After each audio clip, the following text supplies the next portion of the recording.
Hola amigos, ¿cómo están? Gusto este encuentro semanal que llevamos adelante con nuestro historiador Eduardo Ramírez. Hoy vamos a hablar de cosas insólitas, inéditas, que han transcurrido dentro del automovilismo. Y nos vamos a remitir a años luz para que sepan cómo se origina el primer accidente, y grave por cierto, dentro del automovilismo. Y fueron protagonistas dos personajes de la alta sociedad por aquellos años.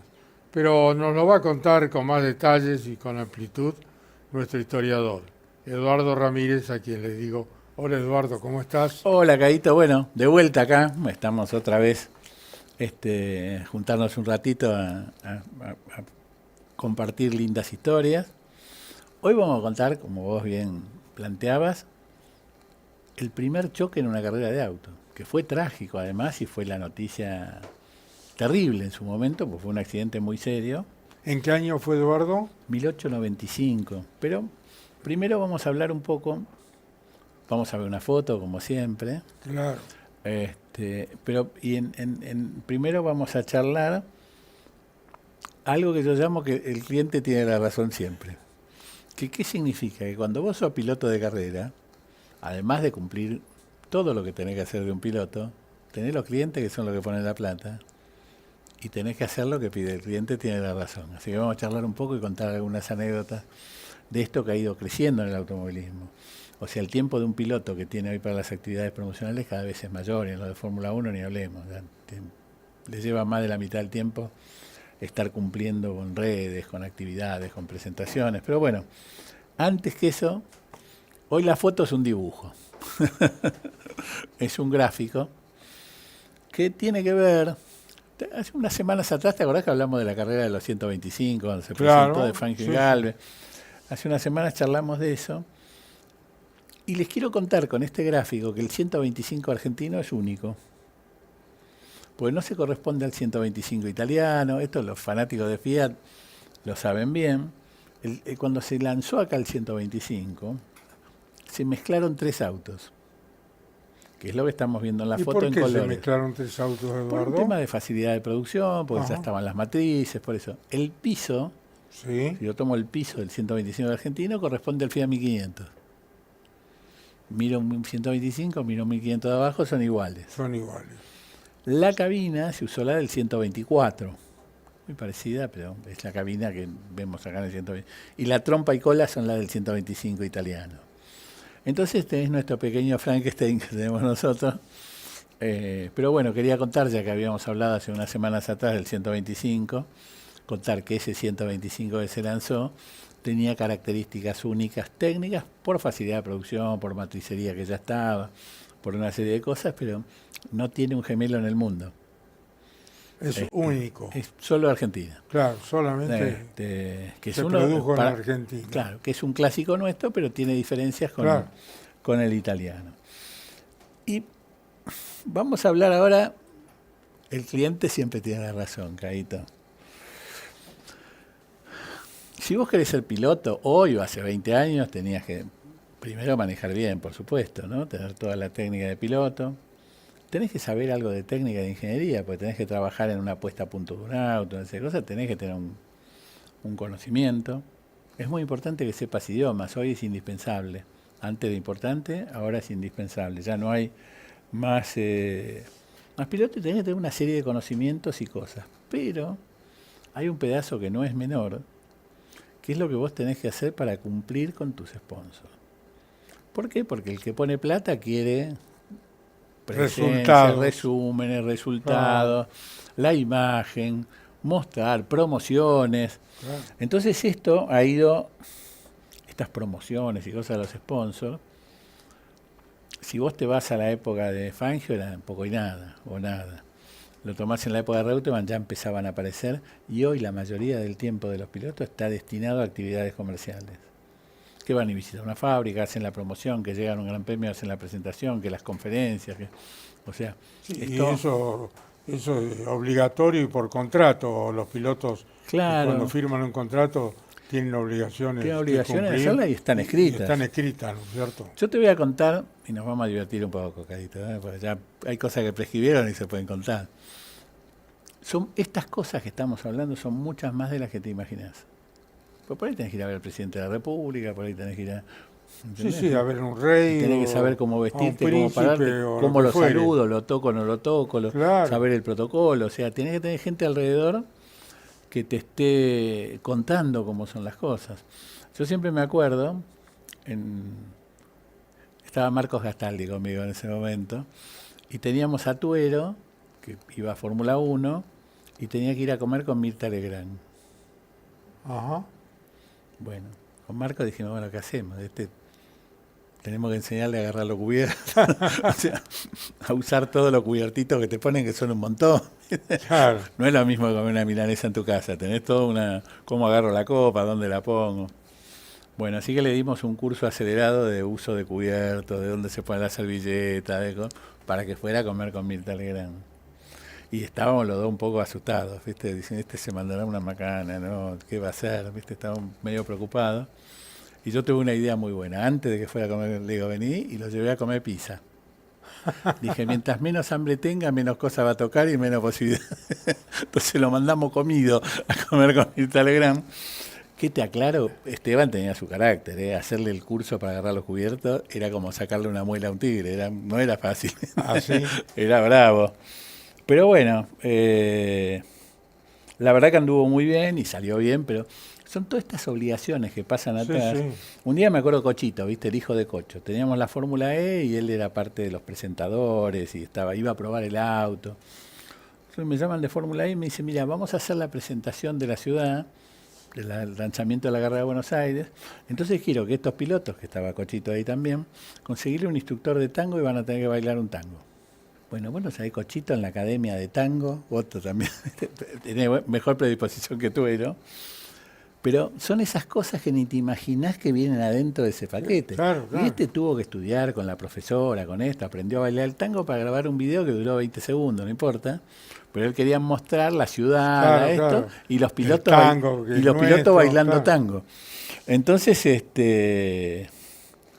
fue así, ese mismo fin de semana que se hizo la carrera de Fórmula E, el papá Cocho, lo llamo y le digo, Cocho, vamos a hacer una carrera de autitos eléctricos antes, que son las celebridades, ¿viste? Que van a 30 kilómetros por hora. Y tenés que subirte ahí con rueda de bicicleta y correr. Y Cocho, que es un profesional de esto, vino y corrió.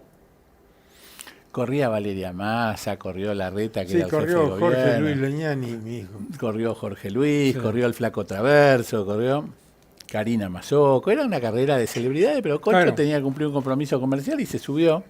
Te cuento una anécdota más que no tiene nada que ver con lo que estamos hablando. Antes de la carrera viene Traverso, que era muy metódico. Vos lo ves así como era, pero el tipo era muy metódico en todo lo que hacía. Entonces viene y me dice, bueno, ¿cómo se acelera? A ver, me quiero sentar, ¿cómo va? ¿Cómo esto? ¿Cómo se frena? Me empezó a preguntar todo lo del auto, cuánto pesa, cuánto caballo tiene el motor. Quería saber todo. No sé para qué, pero él quería saber todo Claro. siempre. Entonces después que ve todo, me dice, bueno, ¿cómo se larga la carrera? Le digo, mira, se larga por rating. Me dice, por ranking. Le digo, no, por rating. Larga primero Valeria Massa, después va Karina Mazzocco, vos largás sexto, qué sé yo. El que tenga más rating en la tele larga más adelante. Ahora por rating de Por la rating de tele, televisión. no por ranking, ¿viste? Bueno, o sea, el flaco me miraba, se reía. Pues, se divertía y corrió también esa carrera.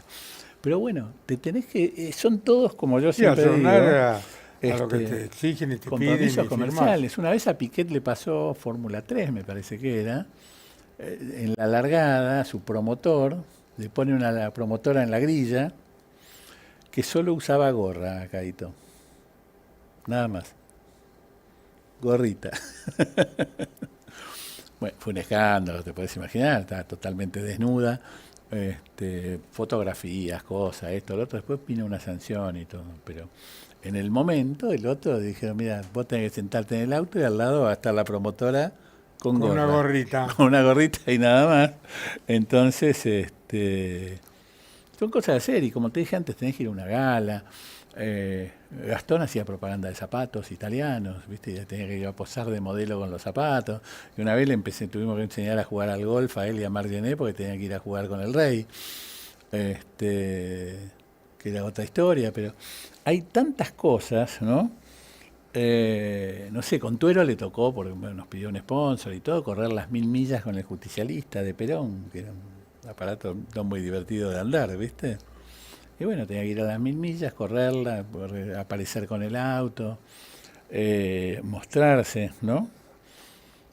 Entonces uno ni se imagina la cantidad de cosas conexas que han, porque vos tenés un tipo, te pone millones de dólares para correr, y te llama y te dice, mirá, ¿por qué no venís? Que tengo, y viste, empieza a llamar al equipo y te terminan mandando. Entonces hay toda una cosa que suena muy divertido cuando te la cuento, pero a veces cuando eso pasa muy seguido, se vuelve sacrificado. Y para mi gusto, en los pilotos de hoy, pasa de más. Y te voy a contar... Estamos sobrecargados. El Sí. otro día le hicimos una nota a Héctor Rebaque, que corría Héctor Fórmula Rebaque, 1, y el dice, mexicano. hoy para correr en Fórmula 1 tenés que ir con un abogado. Esa fue la manifestación de Héctor Rebaque, ¿no? Cambió. Vos sabés que, por ejemplo, en los contratos de Fórmula 1, si vos cuando te hacen la nota abrís el buzo y no se ve el sponsor, tenés multa. Tenés que tener cuidado Cuidado de cómo que se te vean manejás con la todos, ropa. ponés tapas, entonces muchos tienen en la camiseta que va abajo todos los sponsors. Claro. Porque si se lo tienen que abrir por calor, que no se pierda, porque hay multas.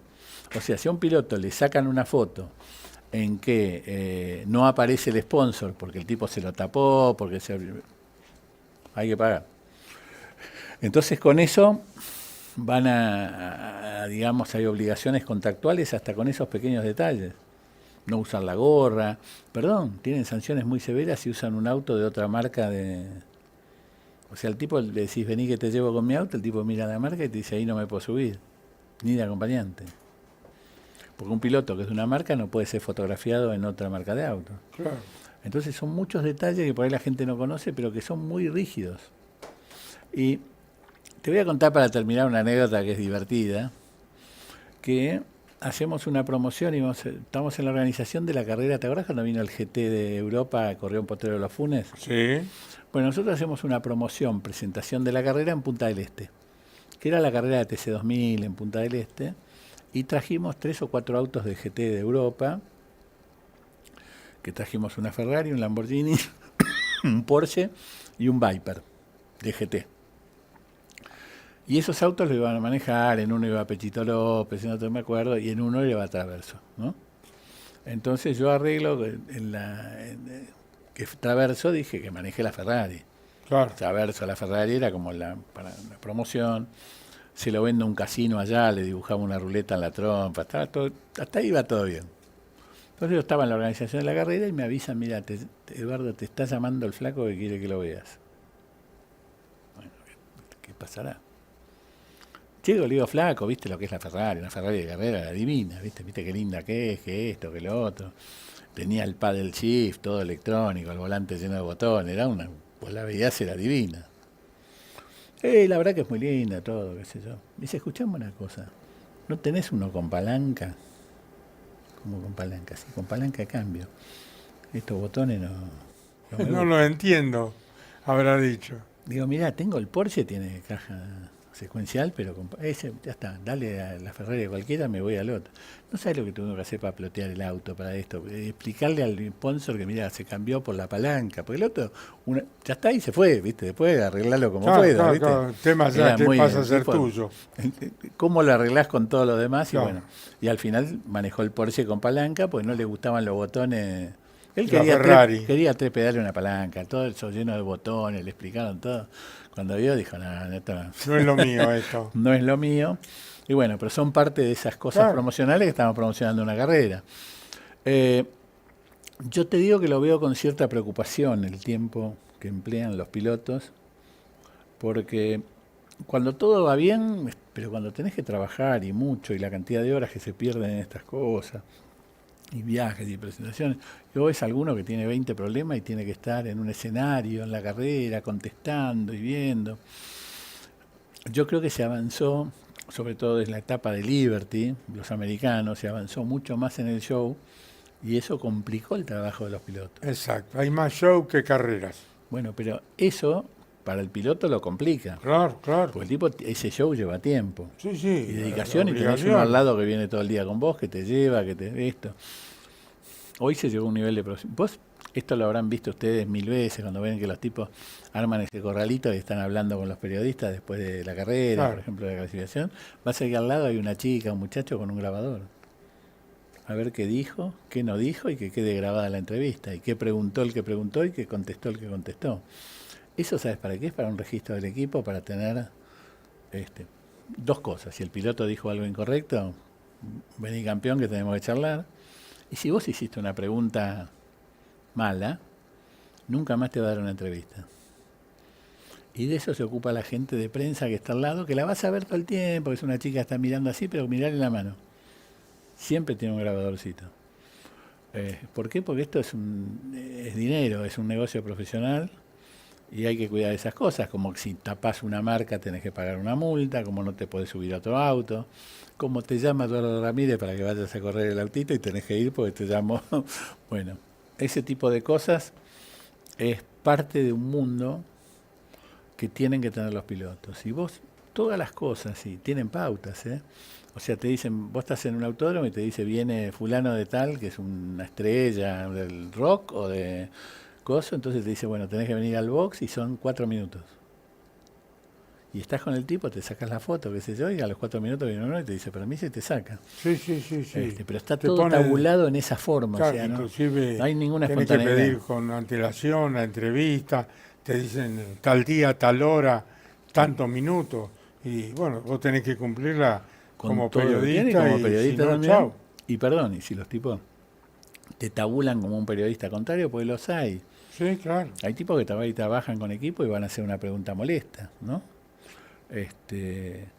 O a veces van fotógrafos a sacar fotos para que después van para para robar tecnología. Es claro. un mundo muy difícil. Y bueno, y está esto que te digo, tiene anécdotas graciosas, tiene cosas, pero lo que antes era un porcentaje, para darte una idea, cuando Alonso llegó a Renault, cuando estaba en Minardi, un piloto en esa época tenía entre 12 y 14 días por año de presencia promocional. Hoy tiene un montón, lo ves todos los días que en las carreras están, que van al sponsor, que visitan la fábrica, que vienen, que los ponen en un avión y los llevan para... Bueno, fíjate cómo cambió, ¿no? Y en la época de Fangio te invitaban y si quería venir, venía, y si no, no había nada de... No había ninguna obligación. No había ninguna obligación, ni contratos de los sponsors. Eduardo, ¿y cuánto gana un piloto de Fórmula 1? Estimativamente, porque lógicamente esas cosas no se llegan a saber. Hay un montón de negocios que pueden ser conexos con la imagen y eso, pero hablemos de los salarios. ¿Sí? Para conducir una máquina. El sueldo para ser piloto de Fórmula 1. El que menos gana $500.000 por año. El que menos gana. Ese es el nuevo, el debutante. Ese es el sueldo que tiene. Y de ahí pasás los 40 millones en las estrellas, ¿no?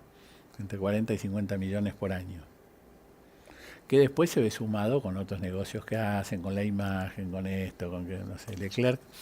Hay un helado Leclerc, hay un... O sea, después vienen otros negocios que son conexos, pero digamos, un piloto, que ahí entraría en ese grupo Hamilton y Verstappen, que son los que más ganan, estarían entre 40 y 50 millones por año. Vos me decís Verstappen es porque anda más fuerte y Hamilton es porque es el que más vende. Hamilton. Claro. Vos ponés cualquier cosa de Hamilton y tiene una venta a nivel mundial muy grande. Y los pilotos de atrás tienen que poner dinero para poder subirse, ¿no? Aparte de ese sueldo, después vienen los sponsors. Los sponsors, digamos, a vos nos suben a nosotros, nos pagan $500.000, que es el mínimo. Que te tienen que pagar por un tema contractual y legal, no te pueden subir gratis. Pues si no, tu relación es otra, es un tema legal. Entonces te pagan y son 500 por año. Bárbaro, pero me tienen que traer 20 de sponsor. O sea, no es que el que tiene sponsor no cobra, sí, cobra igual, pero trae 20. Claro. Entonces eso a veces funciona así. Y después son otros tipos, como puede ser un Hamilton o un Verstappen, dice yo quiero 40, quiero 50 millones, Y los sponsors consíganlo ustedes. Pero cuando vos tenés un tipo de eso arriba del auto, los sponsors se consiguen fácil, ¿no? Claro, vienen solos y que lo llamen, ¿no? Y si yo tengo a Verstappen, ¿no? ¿Y un técnico de primer nivel, Eduardo? Mira, hay tipos tops como Nubi, eso que los sueldos no lo sabe nadie porque no entran dentro del grupo de sueldos que son controlados por la FIA. Entonces por ahí puede ganar 10 millones o más, un tipo de eso.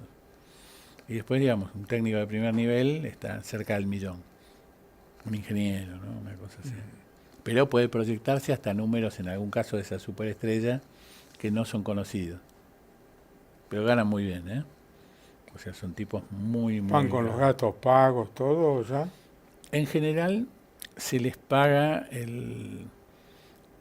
vos vas a ver que los pilotos van en avión privado todos. Sí. Bueno, todos los gastos de transporte no entran dentro del control de los gastos de la FIA. Ni los sueldos de los pilotos, ni los 3 mejores sueldos de personal técnico del equipo, ni los gastos de transporte y eso. Entonces, todos van con un avión privado, todos tienen un montón de cosas. Yo no sé si solos porque pueden gastarlo porque no hay límite o porque eso les permite derivar algo de dinero que puede volver de otra manera. Porque son las cosas que no controla la FIA. Pero hoy hay quejas, porque claro, lo que llaman la huella de carbono de contaminación de una carrera de Fórmula 1 es enorme. Están viendo de poner motor híbrido de esto, pero después vienen 10 aviones cargueros, 20 aviones de los pilotos, los camiones del armado, el desarme, o sea, tiene una huella de contaminación importante, que bueno, la están tratando de reducir, ¿no? Hamilton es uno de los que empezó, que siempre viaja con alguien, invita a otros para ir 2 o 3 juntos en un avión, para contaminar menos. Mira vos. Pero igual, tipo, hoy la huella de carbono de la Fórmula 1 es muy amplia. ¿Cuántas cosas hay mucho por has saber? Contado, historiador. Mucho por saber, muy interesante. Y bueno, Caito, después seguimos ahora en el otro bloque y nos quedamos con Tuero y los cubiertos. Ya volvemos con más historia de campeones y con nuestro historiador Eduardo Ramírez.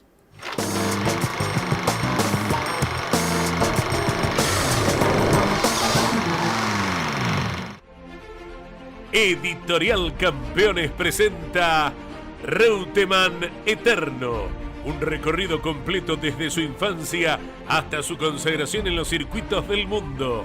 300 páginas con cada detalle de su trayectoria. Una obra única. Reutemann Eterno, biografía homenaje, exclusivo de Campeones Libros. Campeones Radio, 24 horas de música y automovilismo. Campeones Radio, la evolución de la radio. La Fórmula 1 en su máxima velocidad. Vivila en campeonesf1.com. Editorial Campeones presenta Mouras, Príncipe de TC. Un recorrido completo por su vida deportiva, los momentos exitosos, la consagración y su dolorosa muerte. 300 páginas con cada detalle de su trayectoria y valiosos testimonios. Una obra única, biografía homenaje, Mouras, Príncipe de TC, exclusivo de Editorial Campeones.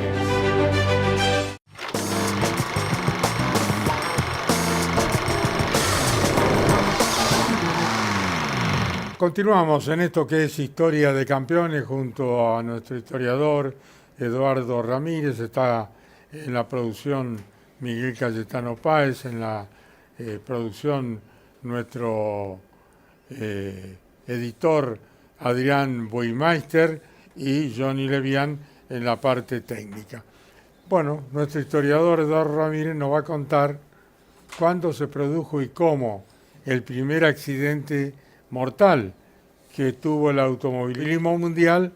Ello ocurrió con la participación de 2 altos señores de la realeza de Europa, ¿verdad, Eduardo? Es verdad, Caíto. Y vos sabés que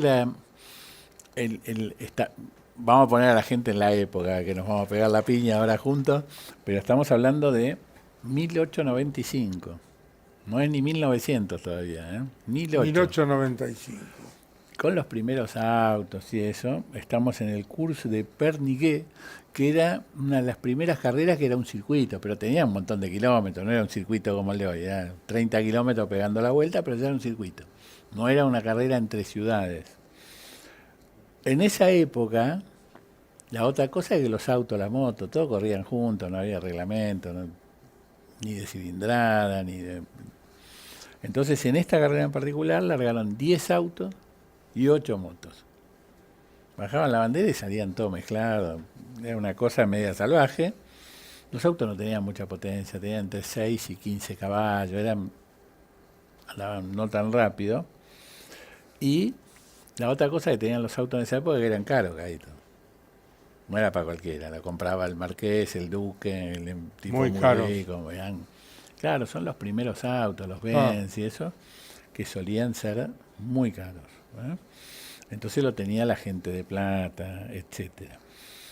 Y en los ensayos estaba el Marqués de Montariol, gran piloto, en el año 1895, que fue el más rápido en las pruebas libres, digamos. Tipo hizo la pole, que todavía no se llamaba pole. Pole, ¿sabe de dónde viene? De los caballos, del lado de interno, donde se larga la carrera, hay un poste.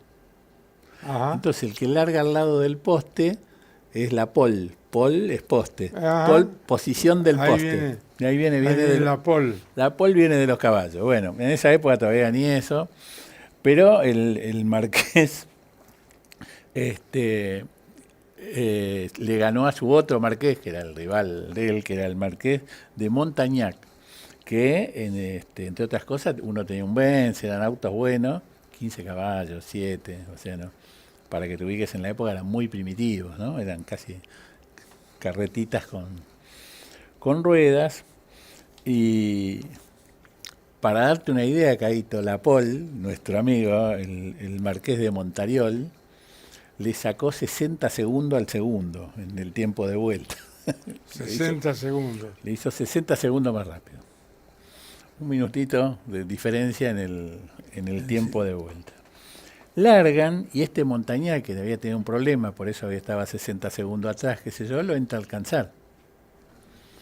En la ruta, que era cerrada, pero lo empieza a alcanzar ahí, bueno, y llega, cuando se está acercando, uno le hace, como son caballeros, Carito, ¿no? Le hace señas para que lo decía pase. Traverso eso, decía, déjalo pasar. ¿Quién le dice déjalo pasar? El Marqués le dejaba pasar al otro porque venía más ligero. Claro. Entonces, cuando se ponen uno al lado del otro, este Montagnac lo saluda, agradeciendo, porque lo estaba pasando, lo tenía que saludar, Carito. Estamos agradeciendo el gesto. Agradeciendo el gesto y saludándolo cuando pasaba. Cuando lo va a saludar, se le escapa el volante y se tocan los autos. Ruta con zanja, Me imagino, los en caminos esa como época. serían en aquella época. Y Montariol en el toque se sale del camino, el Marqués de Montariol, perdón, no Montariol, vamos a ser respetuosos, ¿no? Se sale del camino, tumban la zanja, qué sé yo, y es más, en ese accidente se muere el copiloto, el acompañante. Ajá. El otro, Montagnac, los autos no tenían espejo, pero escuchó el ruido del desastre del otro volcando, y se da vuelta a Montagnac y ve lo que había pasado y rápidamente gira para volver a ayudarlo. Cuando gira para volver al auto, el auto vuelca. Qué mala suerte. Y se muere él y su copiloto. Él muere unos días después, un poquitito después. Le dio el tiempo para decirle, pues ya mandó a llamar a avisar que él había tenido la culpa del accidente, del toque. Y también murieron estos dos. 3 muertes hubo en ese accidente primero 3 en la muertes, historia, ¿no? Primero en la historia, pero en la época, imagínense, si hoy sería 3 muertes en una carrera una cosa terrible, imagínense en esa época que no había carreras.